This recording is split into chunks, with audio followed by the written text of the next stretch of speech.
Hi everyone, and welcome back to another edition of Thrive in 3. And my guest today is Bill Allister-Lovatt. Hi Bill. Hi Louise, how are you? Great, glad to have you here from mid-Wales. Bill, please tell our viewers a little bit about who you are and what you do.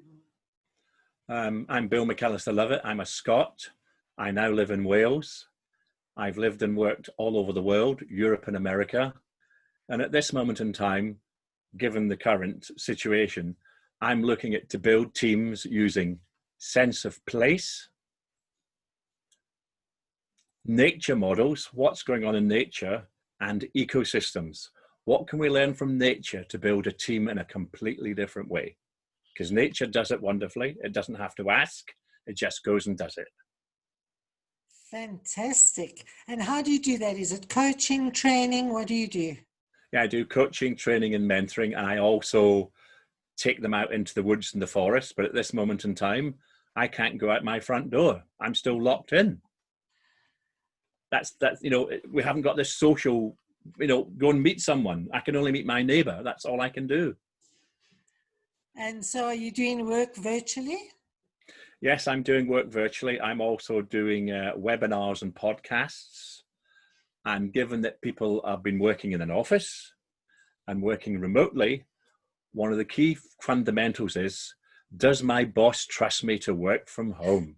Yeah, I'm sure there's a lot of that going on. Yes.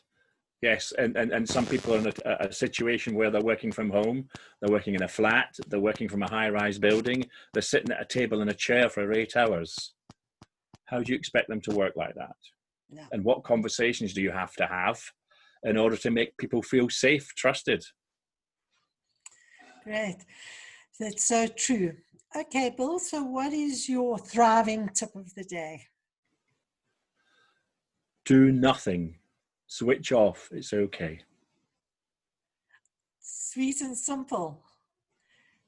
And how do you do that?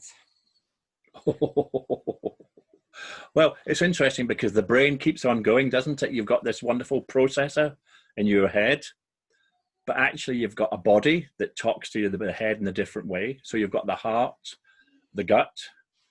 And what's interesting was the brain can send signals to the heart and gut, and the gut can ignore it, and the heart can ignore it, and the heart overrides your brain saying, how do you feel about doing this?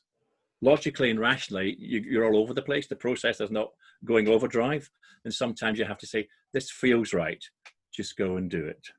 And more people are doing that since they're working from home. Does this feel right to do it now? Yes. And am I going to be allowed to do it? That's the big question at the moment. Will you allow me to feel okay wherever I am? Okay, so doing nothing, would you equate that to mindfulness, to meditation? What would you compare that to? Well, it's like I do mindfulness and meditation, anything.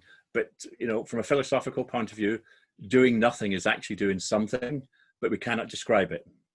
The brain wants to put it into a label, to put it into a language, and actually say, it's okay.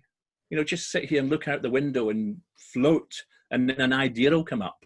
But as you're trying to process an idea, that flotation of the thoughts and things won't turn up. It's like in the morning, I get up and write. When I think of the next word, it all stops.